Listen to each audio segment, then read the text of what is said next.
Hello everyone, আজকের recipe ঝটপট chicken biryani. প্রথমে একটি হাঁড়িতে পরিমাণ মতো তেল দিয়ে এর মধ্যে পেঁয়াজ কুচি, তেজপাতা, খাল, এলাচ, লং, গোলমরিচ দিয়ে পেঁয়াজগুলোকে বাদামি কালার করে ভেজে নেব। তারপর এর মধ্যে আদা বাটা, রসুন বাটা, 1 চামচ ধনিয়া গুঁড়া, 2 চামচ মরিচের গুঁড়া ও পরিমাণ মতো লবণ দিয়ে মশলাগুলো কষাতে দেব।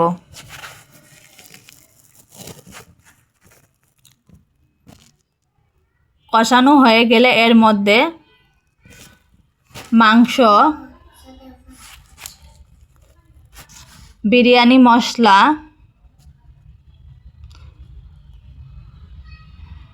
পরিমাণ মতো টমেটো সস ও কাঁচামরিচ ফালি ও কিছু পরিমাণ পানি দিয়ে মাংসগুলো কষাতে দেব কিছুক্ষণের জন্য।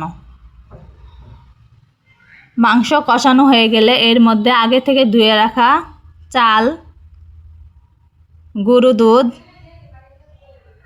ও 2 কাপ পরিমাণ গরম পানি দিয়ে দেব।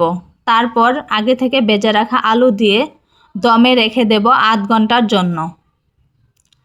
ঢাকনা খুলে এবার পেঁয়াজ বেরেস্তা ও আস্ত কাঁচামরিচ দিয়ে নামিয়ে ফেলব।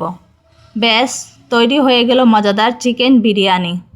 ভিডিওটি ভালো লাগলে সাবস্ক্রাইব করে পাশে থাকবেন।